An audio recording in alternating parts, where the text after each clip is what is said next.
நீ சொல்லு அலங்காரம். சொல்லுடி வாய்க்குள்ள அரிசி சொல்லு. நான் சொல்லு வாய்க்குள்ள அரிசி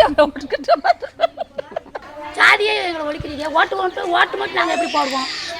இன்றைக்கும் நாங்கள் போய் எல்லா வருஷமும் ஓட்டு போட்டு ஜெயிக்க வைக்கிறோம். ஆனால் யாருமே இந்த செவருக்கு வந்து ஒரு முயற்சியை எடுக்கணும் அப்படின்ற ஒரு முயற்சியை எடுக்கலை. அவங்க முக்கியமான சோழிக்கு எங்கள் தெருக்குள்ள வந்தாலும் எது ஒரு வேலை வெட்டிக்கு யாரையும் கூப்பிட்டு வந்தாலும் இது நான் நாராசத்துக்கு போயிட்டு வந்தேன்னு கால் கழுவுறாங்க. செருப்பு போட்டு போனா சறுக்குன்னு தான் நடப்பைகளோ. ஏன் உங்க தெருவழி போக மாட்டேங்களோ?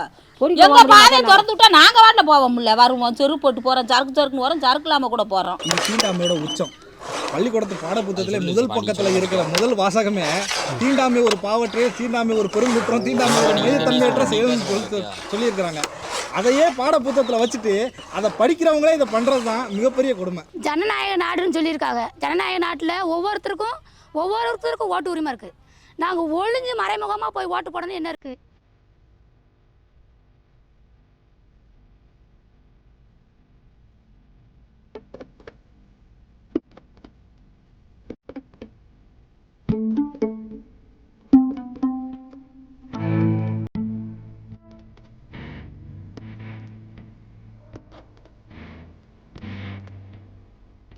தமிழ்நாட்டோட விருதுநகர் மாவட்டத்திலிருந்து சுமார் 45 கிலோமீட்டர் பயணம் செஞ்சா நுழைவாயிலேயே அண்ணல் அம்பேத்கரின் சிலை இருக்கிற வா புதுப்பட்டிக்கு வந்துடலாம். பேரூராட்சியான இந்த பகுதியில் ஓடைத்தெரு மற்றும் திருவிக்கா தெருவில் தலித் சமூகத்தை சேர்ந்த மக்களும், பாலசுப்ரமணியர் தெருவில் பிற்படுத்தப்பட்ட வகுப்பான சாலியர் சாதியை சேர்ந்த மக்களும் வசிக்கிறாங்க. நடந்து முடிஞ்ச தமிழக சட்டமன்ற தேர்தலின் போது தலித் மக்கள் அரசியலமைப்பு சட்டம் வழங்கி இருக்கிற உரிமையை பயன்படுத்தி பாலசுப்ரமணியர் தெருவில் இருக்கிற அரசு உதவி பெறும் தொடக்கப்பள்ளியில் வாக்கு செலுத்தினாங்க. ஆனால் மற்ற நாட்களில் அதே தெருவுக்குள்ள நுழையவும் அங்கே இருக்கிற பள்ளிக்கு செல்வதற்குமான உரிமை அவங்களுக்கு மறுக்கப்படுது. காரணம் இதோ இந்த சுவர். இங்கே நீண்ட நெடுங்காலமாக ஒரு தீண்டாமை சுவர் இருக்குது. கிட்டத்தட்ட ஒரு 10-15 வருடங்கள் ஆயிடுச்சு.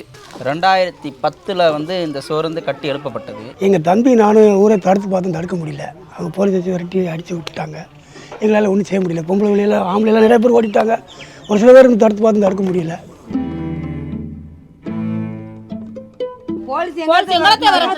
கலவர பகுதி அங்காட்டி நீங்க தான் அராஜகம் பண்றீங்க அப்படின்னு எங்களத்தான் அடிச்சு நொறுக்குறாங்க.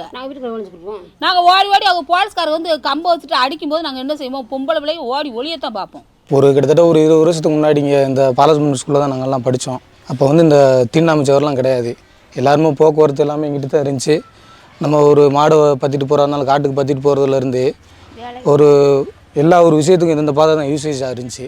பிள்ளைங்க இப்போ நாங்கள் படித்தோம் 20 வருஷத்துக்கு முன்னாடி. இப்போ ஒரு சின்ன பிள்ளைங்க கூட சேர்க்க முடியல. கேட்டால் இப்போ ஜாதி படியாக ஒன்று ஸ்கூல் அந்த மாதிரி மாற்றிட்டாங்க. அதாவது இவங்களுக்கு தான் பாத்தியப்பட்டது மாதிரி மாற்றுறாங்க. எங்கள் பொண்ணு இங்கே தான் படித்தது. மூத்த பொண்ணு. 2வது பையன் இங்கே தான் படித்தான். 1997 மகா படிக்குது. 99 இன்னொரு பையன் படிக்கான். 2000 3வது பையன் படிக்கிறான். ஆனால் இப்போ பேத்தியெல்லாம் இங்கே பள்ளிக்கூடம் சேர்க்கணும்னு சொல்லி கேட்டதுக்கு இல்லை சேர்க்க முடியாது அப்படின்னு சொல்லிட்டாங்க. அது ரொம்ப தூரமாக இருக்குது. எங்கள் பிள்ளைலாம் இங்கே தான் நம்ம படித்து நீங்கள் அந்த டிசியை கூட எடுத்து பாருங்கள் அப்படின்னு சொல்லி பார்த்தா ஹெட் மாஸ்டர் கச்சம் சேர்க்க முடியாதுன்னு சொல்லிட்டாங்க. முதல்ல ஒரு 50 பசங்களாவது போய் படித்தோம். அதுக்கப்புறம் பார்த்தீங்கன்னா 50 30 ஆச்சு, 30 20 ஆச்சு, 20 10 ஆச்சு. இப்போ அதுக்கப்புறம் 2 பசங்க போய்க்கிருந்தாங்க. இப்போ அந்த 2 பசங்களும் போக முடியல. இப்போ அவங்கள வேறு ஸ்கூலில் மாற்றிட்டாங்க. இதை எப்படி எடுத்துக்கிறது? இதுக்காக நிறைய கட்சிகளும் போராட்டம் நடத்தியிருக்கிறாங்க. எங்களோட கட்சிகளே போராட்டம் நடத்தியிருக்காங்க.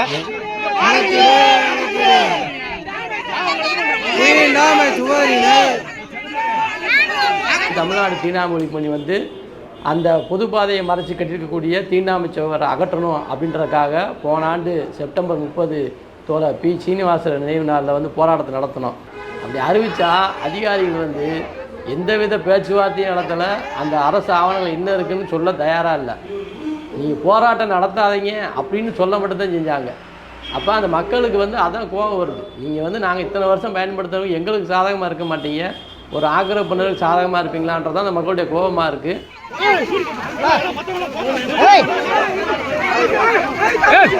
என்ன சார் கையை வச்சுருக்காங்க, நல்லா இருக்காது.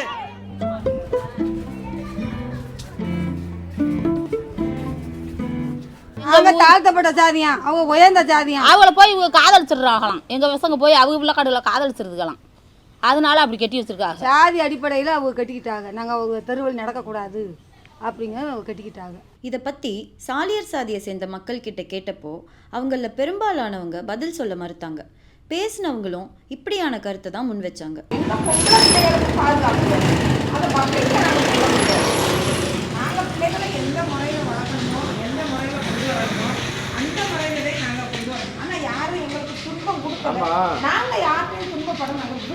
காவல்துறை வந்து அவங்களே ஒரு சார்பு தன்மையாக இருக்காங்க. அவங்க என்ன சொல்கிறாங்க அப்படின்னு எங்ககிட்டயே இந்த சுவர் இல்லைன்னு சொன்னால் இங்கே இருக்கக்கூடிய பட்டியல் சமூக மக்கள் வந்து அங்கே இருக்கக்கூடிய ஏதாவது வீட்டுக்குள்ளே போயிடுவாங்க அப்படின்னு ஒரு இன்ஸ்பெக்டர் சொல்கிறாரு. அப்படின்னா அவர் மண்டையில் இருக்கக்கூடிய தீண்டாமை வந்து எந்த அளவுக்கு இருக்குன்னு பாருங்கள். அதிகாரி மண்டையிலேயே வந்து ஒரு தீண்டாமை வன்முறை வந்து ரொம்ப இருக்குது. எஸ்சிஎஸ்டி அந்த டிபார்ட்மெண்ட்டுக்கு ஒரு நோடல் ஆஃபீஸர் இல்லை. இவங்க என்ன பண்ணுறாங்கன்னா ஆயுதோட செக்ரட்டரி எல்லா பொறுப்பும் பார்த்துக்கிறாங்க. அதுக்கு தனியாக ஒரு ஐஏஎஸை போடுங்க. அவர் வந்து எல்லா கலெக்டரோட லிங்க் ஏற்படுத்திக்கிட்டும் ஸ்டேட் லெவலில் அதுக்குன்னு டெஸ்க் ஒன்று போடுங்க. இந்த ஆக்ட் எப்படி இருக்குன்றதை செய்யலாம். அப்படி ஒரு மெக்கானிசம் இல்லை. அதுதான் நான் சொல்ல வரேன்.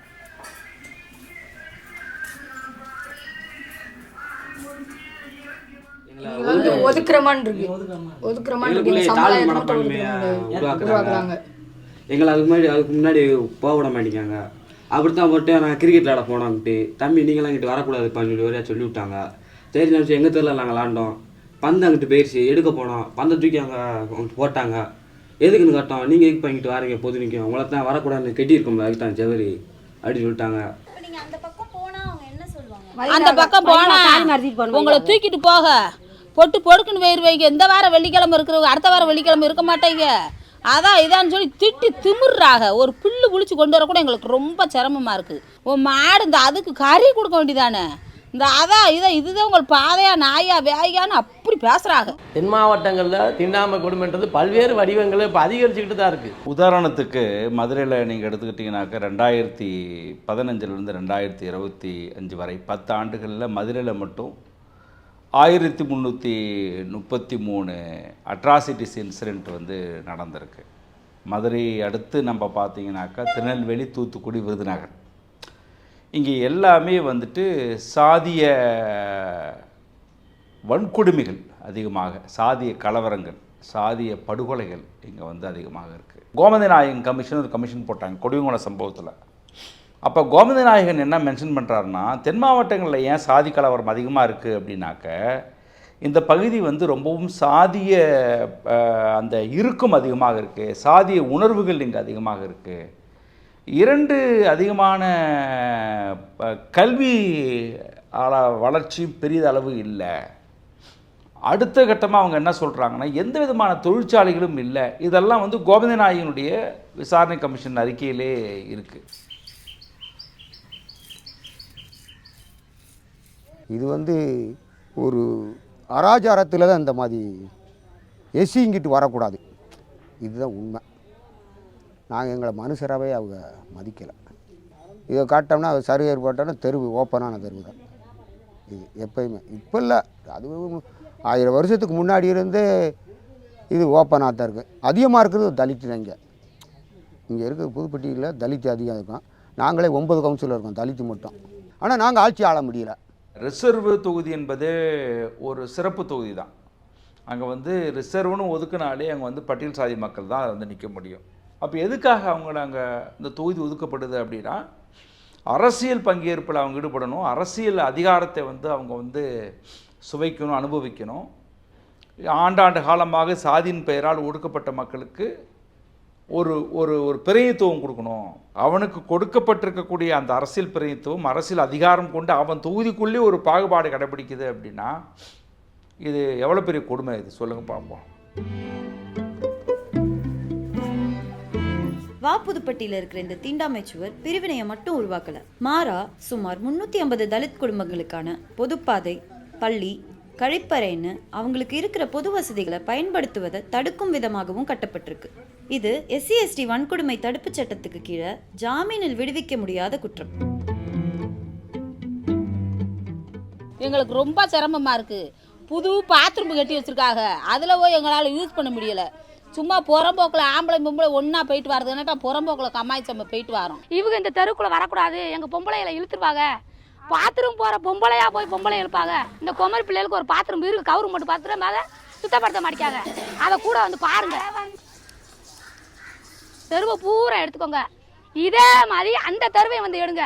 அதெல்லாம் எப்படி நீட்டாக இருக்குது, எங்கள் தெருவு எப்படி இருக்குன்னு பாருங்கள். இதுதான் இங்கே இந்த கிராமத்தோட புதுப்பட்டி ஆர்எஸ் தெருவில் இதுதான் நடைமுறை. அவங்க அதிகாரிகள் யாரும் நடவடிக்கை எடுக்கிறது மாதிரி தெரியல. அதனால் 2019 நாங்கள் வந்து சென்னை உயர்நீதிமன்ற மதுரை கிளையில் வழக்கு போட்டேன். நான் தான் பொதுநல வழக்காக போட்டேன். அந்த பொதுநல வழக்கின் அடிப்படையில் வந்து 2025 ஒரு தீர்ப்பு வந்துச்சு. அந்த தீர்ப்பின் அடிப்படையில் தாசில்தாரை கொண்டு போய் சந்திக்கிறோம். அவங்க வந்து நாங்கள் சர்வே பண்ணுவோம், வெயிட் பண்ணுங்கன்னு சொல்கிறாங்க. ஒரு மாதம் 1.5 மாதம் கழித்து சர்வேக்கு வர்றாங்க. இப்போ அவங்க என்ன ரிப்போர்ட் கொடுக்குறாங்கன்னா, இது வந்து பள்ளி பாதுகாப்புக்காக கட்டப்பட்டது. ஒரு பள்ளி பாதுகாப்புக்காக கட்டப்பட்டதுன்னா முதல்ல அவங்க பட்டா இடத்துல கட்டணும். அப்படியே பாதுகாப்புக்காக கட்டப்படுறதா இருந்தால் ஒரு சமூகத்தை புறந்தள்ளி ஒரு இடத்த வந்து நீங்கள் வந்து அபகரித்து அதில் நீங்கள் எப்படி சுவர் கட்ட முடியும்? இது வந்து ஹியூமன் ரைட்ஸுக்கு எதிரானது. அப்போ அந்த கேள்வியில் முன் வச்சு நாங்கள் மறுபடியும் திரும்ப சென்னை உயர்நீதிமன்ற மதுரை கிளையில் இப்போ நாங்கள் மறுபடியும் அப்பீல் போயிருக்கிறோம். அது சம்மந்தமாக என்ன கோர்ட்டில் வந்து என்ன மாதிரியான ஒரு போக்கு போய்கிட்டு இருக்குது அப்படிங்கிறது தெரியல. கடந்த 25 வருஷமாக 4 நூற்றாண்டு காலமாக அந்த பாலசுப்ரமணியர் அரசு உதவி பெறும் பள்ளியில் ஒரு தலித் ஆசிரியர் கூட நியமிக்கப்படலை. அப்போ இதன் வடிவம் என்ன? நீங்கள் வந்து பாதை இருந்தால் பள்ளிக்கு வருவீங்க, அட்மிஷன் கேட்பீங்க, படித்து பெரிய ஆளாக ஆவீங்க, இங்கே எங்களுக்கு வேலை விடுங்கன்னு கேட்பீங்க. ஏன்னா அரசு உதவி பெறும் பள்ளி. அதனால அந்த பயனை அவங்க எடுத்துக்கிறாங்க. இத்தனை வருஷத்துக்கு முன்னாடி அங்கே கோயில் இல்லை, இப்போ எப்படி கோயில் வந்தது? அது பொது பாதையாக இருந்தது. கோயில் எல்லாருக்கும் சம்பந்தம் கொடுத்தா கோயிலுங்கிறது எல்லாருக்கும் சம்பந்தம். பொது பாதையில் யாராவது எதிரியும் கிடையாது. அது இந்து கோயிலாக இருந்தாலும் நாங்கள் வழிபடத்தான் செய்ய போகிறோம். அதுக்காக வந்து நடக்கிற பாதையில் கோயிலை கட்டிட்டு அதில் வந்து நடக்க முடியாது அப்படின்னு சொல்கிறதுக்கான அதிகாரம் யாருக்குமே கிடையாதுல்ல. கோயிலை காரணம் காட்டி அந்த செவர் இருக்குது அப்படின்னு வந்து அவங்க அந்த அதாவது மத பிரச்சனையை கொண்டு வர பார்க்காங்க. அவங்க வந்து இதுக்கு முன்னாடி இருந்த எல்லா அரசுகளும் ஒரே மாதிரி தான் செயல்பட்டுருக்கு. அதில் வந்து எந்த கட்சிக்கும் அது வந்து வேறுபட்ட கருத்தெல்லாம் கிடையாது. எல்லா கட்சியும் பாதிக்கப்பட்ட மக்களுக்கு ஆதரவாக இல்லைன்றது தான் இருக்குது. இன்றைக்கி கூட புதிய அரசு வந்திருக்கு. இந்த அரசு எப்படி செயல்படுதுன்னு தெரில. ஏன்னா தீப்பந்தம் எடுத்து தீண்டாமல் கொளுத்துன்னு சொன்ன அரசாங்கம் தான் இன்றைக்கி வந்திருக்கு. இவங்ககிட்டையாவது அதை வந்து நம்ம எதிர்பார்க்கலான்றதான். உலக அரசியல் வரலாற்றில் சுவர்கள் எப்போதுமே ஒரு பெரிய பங்கு வகிச்சிருக்கு.